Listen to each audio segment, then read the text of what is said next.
guys, I didn't want to turn my camera the long way for it to be correct, but I did want to get these thoughts out.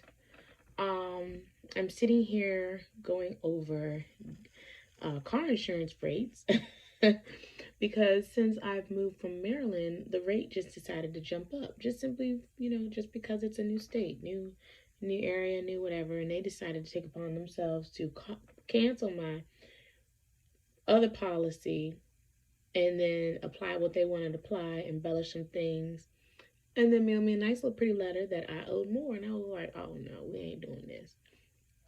And I had gotten spoiled, obviously, because my ex-fiance was paying for that and then some and everything in between. And this inspired this video because even though I am capable and I will get car insurance, or I will get a better coverage plan, cheaper, because you're not finna charge me almost as much as my car note for car insurance, being that I'm a safe driver. And I was like, well, what discounts do you have? And they were, they weren't hitting on nothing. So long story short, oh, they even said I could if I paid the 6 months, that would be a discount. I said, okay, well, how much is that? And he said, well, you can't do that till September. I said, you know what? And so my point is that, ladies, we already know that we are capable of pulling, and we know that there are men in this world that do not shy away from a real woman, real life, real stretch marks, real children, real responsibilities. Did I say real life? Real bills, real everything, okay? They're capable, they're built for it, they're made for it. It ain't no issue. If you get you one, and I don't say if because there is a lack, because I don't believe in lack. I don't believe in scarcity. I don't believe in all this stuff of there's not enough men to go around. No, because that benefits me in no way. And I'm not calling it not being realistic. I'm not calling it anything other than timing, opportunity, right place at the right time. What's meant for you is there for you. So, not even if, but when, if that is your desire, because we don't believe that we are unlovable or whatever because we are in our 30s when we have children. Again, real men don't shy away from age and all those things, okay? So, when you do, you should be better off than me. You should surpass me, and I'm going to be happy for it. You should be so far ahead because you have a man in your life. That is one of the first benefits of having a real man in your life. And they are willing, again, and they are capable. You know why you should be better than me? Because now you have two. Not yours plus his, but because he now can help you, support you, compliment you, balance you. And stuff like this will no longer be your responsibility. And he ain't blinking, stuttering, shucking and jiving around the fact that you have bills. They exist, it's real, and in 2024, it is still, it's still a real thing. And so it's not that I can't, it's not that I don't want to, or that I'm being lazy, or, don't want to handle my responsibilities. But it is a lot. It is a lot to do it all. And, I know what some people might say when they see this video. Well, you chose that because didn't you leave your last baby daddy for something better? I guess he wasn't man enough. You're right. Because then you have to weigh the pros and cons of peace of mind and your stuff still being in order, your stuff still being paid and taken care of by you, or let the stuff be messy. Okay, so see, to reiterate, when you have a man in your life, you are better because those things are straight. There is order, there is provision, there is protection, there is safety. There is peace of mind.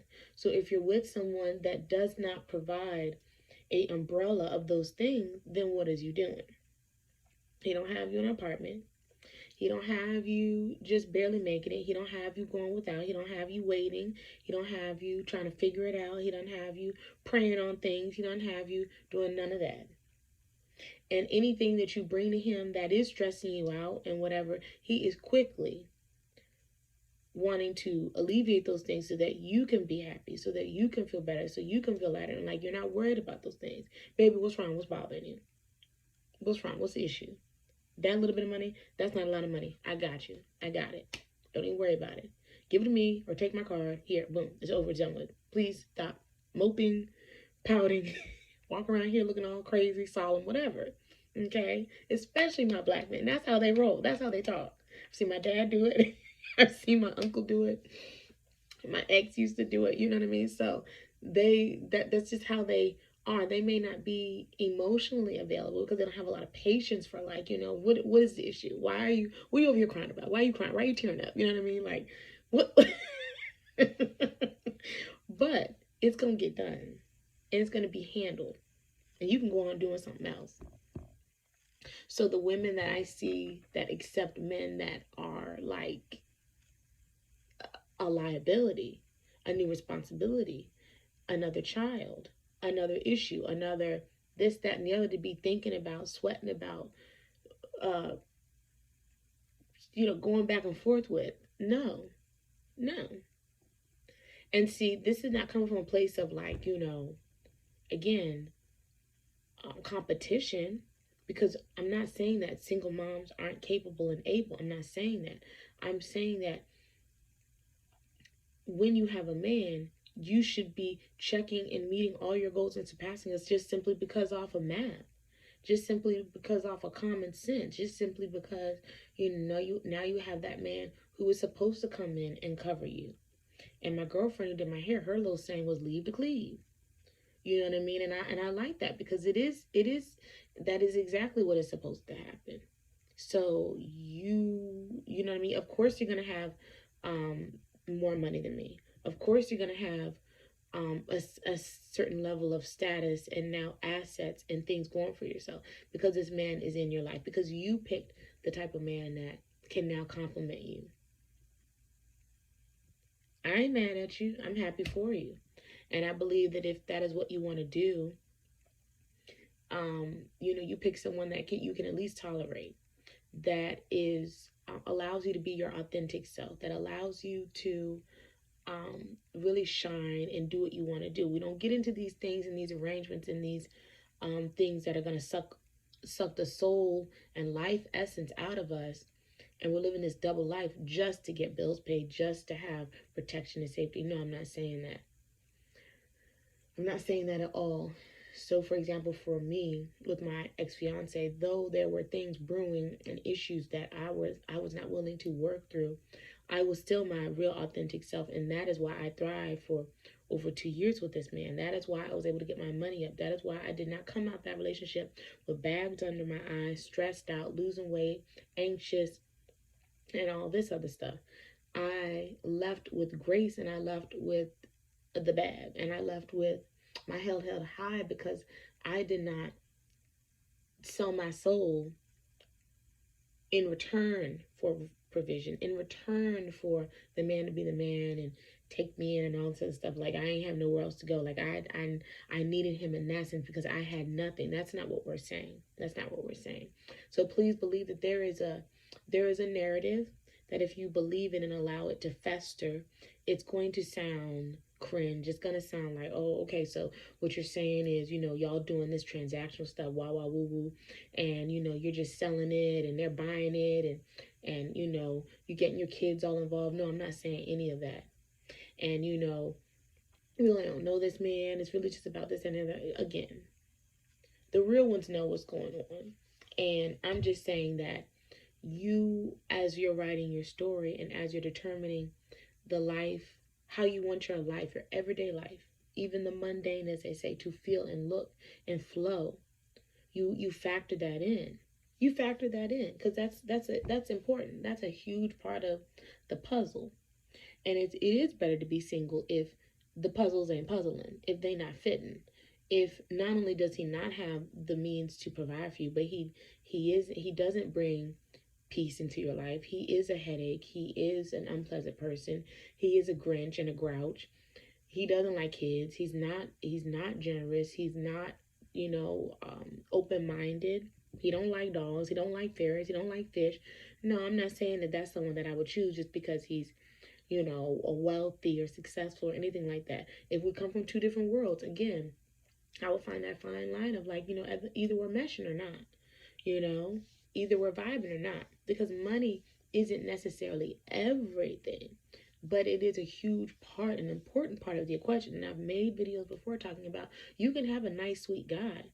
You can have a person that's a life of the party, very charismatic, very attractive, very this, very that, and don't have nothing, and you're sitting there with him like, so now what are we gonna do? Because when all that stuff isn't important anymore, and you can't joke and laugh about if I'm saying this is the bill and it went up and this is not in my budget, and if you're gonna be my man and help me, and he's like, well, you know what I mean, let me move some things around, let me see what I can do. That's not good enough. And all that other stuff, even the car he drives and his status, and he goes to this church, and his family this and his family that, and none of that matters anymore if you behind closed doors can't stomach this man. Then he can't do anything but just talk and look good, or look like he's about something, or look like, he should be more successful than he is. So let's break that down. I'm not saying that, a suit and tie is what's going to turn heads. What are you working with? What are you about? What are your values? What are your morals? Because I came from an errand and I saw a guy that had his own truck. He had his own logo. He had the name of the business and the logo on the truck and on his t-shirt. And now they had a contract to cut a business's grass and along the sidewalk and blah, blah, blah. So if you know anything about that world, 9 times out of 10, they're not just paying per cut. They have a contract, so they're locked in. They go so many times a month or whatever, and they are paid more than just your average Joe Blow, whatever. Especially when you're servicing companies, like who cuts the grass at a bank, who cuts the grass at a Walmart, or who maintains these lawns. Okay, so you take someone like that. So you're doing the math. Okay, he's an entrepreneur. He's not afraid of hard work, and he's his own boss. No, he's not glamorous. No, it's not no fancy schmancy, suit and tie and luxury car. But that man has decided his rate and what he's bringing in every month. And that ain't the only customer he has. Okay? So don't overlook men like this. Don't overlook. Now, I'm not saying, the whole bus driver thing. Remember that bus driver thing? Oh, he's a bus driver. I don't want to date a bus driver. Okay, fine, yeah. Neither would I. Unless someone called out, all his staff is already maxed out. He can drive a bus. He will drive the bus because that's his company, and that's what bosses do. They step up and help. They don't look down from the top, making orders, making demands and quotas and things like that, and don't know how to do everything from the business ground up. I've seen that. I've worked in industries where corporates coming in, managers are coming in, and they don't know the first thing about a register. They don't know the first thing about customer connection, customer service. They don't know the first thing about, and you have to walk them through the basic stuff. But that's your boss, and they make 5 times, 10 times more than you. Ridiculous. So the people that have, boots on the ground, so to speak, in their businesses, in their company, is not something that you should scoff at. When someone has been able to establish their own employment, establish a business, and be successful in that. It doesn't matter what it looks like. It doesn't matter if it's, pretty, shiny, and fancy. So that is my perspective, because I have also shared on this channel, I have dated master electricians that have made the bag. They make the bag. I have dated, what was he? My ex was a principal. And who was the other guy? What did he do? I can't remember. What did he do? Oh my gosh, it's on the tip of my tongue. Anyway, he had his own towing company in car lot. So when you look at these guys, they're not, maybe they're not millionaires, and they definitely not, all suave and fly, but they do like to clean up nice and do things when they get off and on the weekends. That's when they pull out their little toys, their little motorcycles, their little sports cars. That's when they're sitting at the bar or, listening to live music, just you know, decompressing from a long work week. That's when, you know, they're kind of doing their thing. But during the week, they are very, very, very busy. And they keep odd hours maybe, or they, you know, they don't do too much, you know, during like typical 9 to 5ers, you know what I mean, that have pretty little desk jobs that don't get their hands dirty. Hands softer than mine. No, I'm not cracking on anyone that does, you know, desk work and makes their money from the computer. I'm not saying that at all. But I'm just saying that there is a wide rainbow of options and people in the world that you don't know what they have and how they got it. But they got it. And if they like you, they should and will share it. Okay? Oh, I'll tell you another thing. Tattoos don't scare these men. Natural hair don't scare these men. Nose rings don't scare these men. Multiple piercings don't scare these men. These men are good. You hear me? They are fine. They are fine. So, thank you for watching. Good luck to you guys as always. And until the next one, peace. Bye.